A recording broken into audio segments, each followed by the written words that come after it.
ഭാരതപ്പുഴയിൽ ഒഴുക്കിൽപ്പെട്ട് മരിച്ച 4 പേരുടെ പോസ്റ്റ്മോർട്ടം ഇന്നാണ്. തൃശൂർ മെഡിക്കൽ കോളേജ് ആശുപത്രിയിലാണ് പോസ്റ്റ്മോർട്ടം നടക്കുക. ഭാരതപ്പുഴയുടെ തീരത്തെ കുളിക്കുന്നതിനിടെ ഒഴുക്കിൽപ്പെട്ട കുട്ടികളെ രക്ഷിക്കാനിറങ്ങിയ ദമ്പതികളടക്കം 4 പേരാണ് ഈ അപകടത്തിൽ മരിച്ചത്.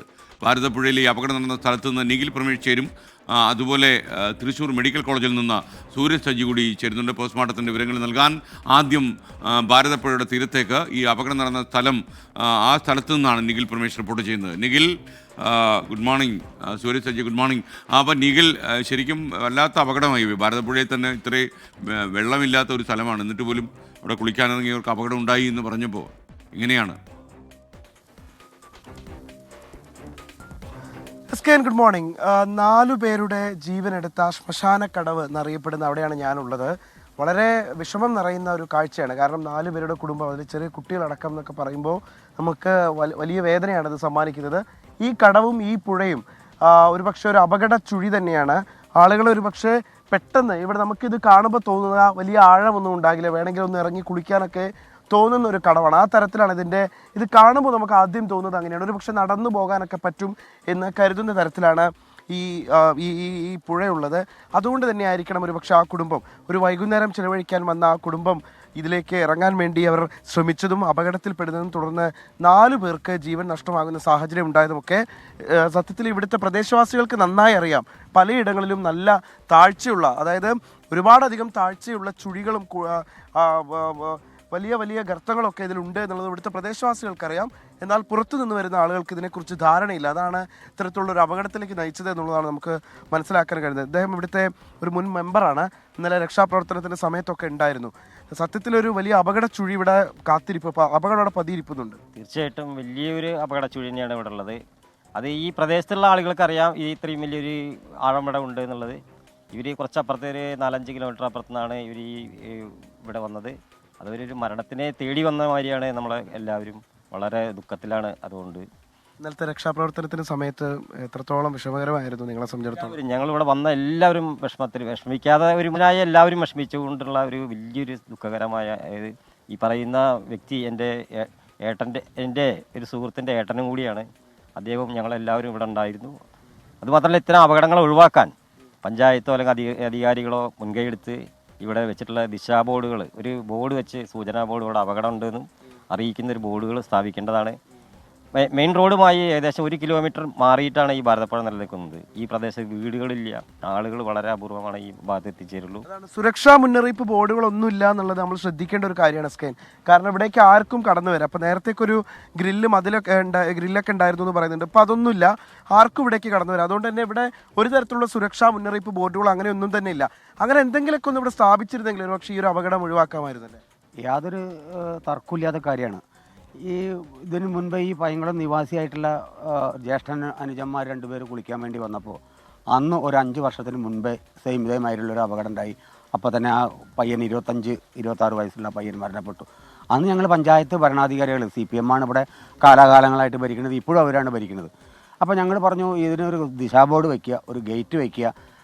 ഇതെല്ലാം പറഞ്ഞിട്ടൊന്നും ഒരു കാര്യം ഉണ്ടാവില്ല. ഏറ്റവും ഭയങ്കര, ഇപ്പോൾ ഇന്നലെയൊക്കെ രാത്രി സംഭവിച്ച കാര്യത്തേക്ക് ഇവിടെ എത്തിപ്പെടാൻ ഒരു വഴിവിളക്ക് പോലും ഇവിടെ സ്ഥാപിക്കപ്പെട്ടിട്ടില്ല. ഈ ശ്മശാനം, ഈ റൂട്ടിൽ എത്രയോ കമ്പനികൾ, മറ്റ് സംസ്ഥാന തൊഴിലാളികളൊക്കെ നടന്നു വരുന്ന ഈ മേഖലയിൽ ഇന്നലെ ചാനലുകാരും മറ്റു ആളുകളൊക്കെ വന്നപ്പോൾ നിങ്ങൾക്ക് നേരിട്ടത് ബോധ്യമായിട്ടുണ്ടാകും. ഈ ഹൈമാസ് ലൈറ്റുകൾ, MP-യുടെ MLA-യുടെ ഒക്കെ ഹൈമാസ് ലൈറ്റുകളിൽ ഒരു 2 വരുന്ന വഴിയിലും ഈ ശ്മശാനത്തിനടുത്തും ലൈറ്റോ അല്ലെങ്കിൽ സുരക്ഷാ മുന്നറിയിപ്പ് ബോർഡോ ഒന്നും ഇല്ലാത്തതാണ് ഈ ഒരു അപകടത്തിലേക്ക് നയിച്ചതെന്നുള്ളതാണ് ഇവിടുത്തെ പ്രദേശവാസികൾ പറയുന്നത്. ഇപ്പോൾ നമ്മൾ അത് ചർച്ച ചെയ്യേണ്ട സമയമില്ല. എന്നിരിക്കെ പോലും ഇനിയൊരു അപകടമെങ്കിലും ഇവിടെ ഉണ്ടാകാതിരിക്കാൻ വേണ്ടി ആ മുൻകരുതൽ പഞ്ചായത്ത് അധികൃതരുടെയൊക്കെ ഭാഗത്തു നിന്ന് വേണമെന്നുള്ള ആവശ്യമാണ് അവർ ഉന്നയിക്കുന്നത്. എന്തായാലും അല്പസമയത്തിനകം ഈ പോസ്റ്റ്മോർട്ടം നടപടികളൊക്കെ ഉച്ചതിരിഞ്ഞ് പൂർത്തിയായി ആ വീടുകളിലേക്ക് മൃതദേഹം കൊണ്ടുവരും. വേദനയോടുകൂടി, കണ്ണീരോട് കൂടിയിട്ടുള്ള കാഴ്ചകളാണ് നമുക്ക് ആ വീടുകളിൽ നിന്നും കാണാൻ കഴിയുന്നത്. മരിച്ച 4 പേരുടെ പോസ്റ്റ്മോർട്ടം നടപടികൾ തൃശൂർ മെഡിക്കൽ കോളേജ് ആശുപത്രിയിലാണ് നടക്കുക. വിവരങ്ങളുമായി തൃശൂർ മെഡിക്കൽ കോളേജിൽ നിന്ന് സൂരജ് സജ്ജി കൂടി നമുക്കൊപ്പം ചേരുന്നു. സൂരജ്, എന്തൊക്കെയാണ് വിവരങ്ങൾ?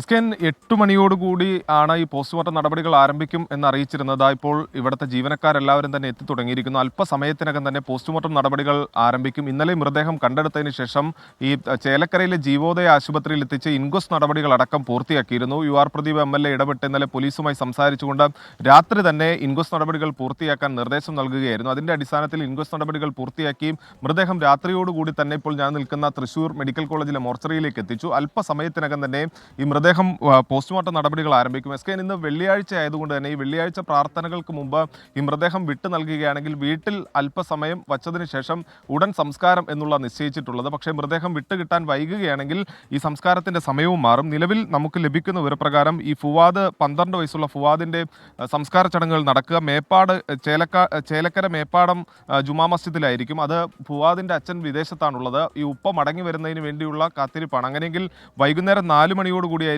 ഫുവാദിന്റെ സംസ്കാര ചടങ്ങുകൾ നടക്കുക. മറ്റുള്ളവരുടെ സംസ്കാര ചടങ്ങുകൾ ഉച്ചയ്ക്ക് മുമ്പ് നടത്താനുള്ള ഒരു ശ്രമമാണ് നടത്തുന്നത്. ചെറുതുരുത്തി വെട്ടിക്കാട്ടേരി ജുമാ മസ്ജിദ് ഖബർസ്ഥാനിലായിരിക്കും അവരുടെ സംസ്കാരം നടക്കുക. SKN നിഖിൽ സൂചിപ്പിച്ചതുപോലെ തന്നെ ഇന്നലെ വൈകുന്നേരം ഒരു സായാഹ്നം ചിലവഴിക്കാൻ വേണ്ടി എത്തിയ കുടുംബമാണ് ഈ അപകടത്തിൽപ്പെട്ടത്.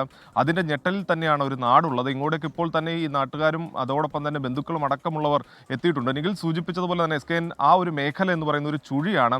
2.5 ആൾ താഴ്ചയിലുള്ള ഒരു ചുഴിയായിരുന്നു എന്നുള്ളതാണ് പറയുന്നത്. ഈ കുട്ടികൾ കളിച്ചുകൊണ്ട് നിൽക്കുന്നു. ഈ സമയത്ത് പുറകിലേക്ക് ഈ കുട്ടികൾ ഈ ചുഴി വലിച്ചുകൊണ്ട് പോവുകയായിരുന്നു എന്നുള്ളതാണ് പറയുന്നത്. അവിടെ നിന്ന് ഈ വെള്ളത്തിൽ ഇവരുടെ ഒരു അര വരെയുള്ള ഭാഗം മാത്രമായിരുന്നു ആ വെള്ളം ഉണ്ടായിരുന്നത്. ആ സമയത്ത് അവർ കളിച്ചുകൊണ്ട് നിൽക്കുന്നു. ഈ ചുഴി പുറകിലേക്ക് വലിക്കുന്നു.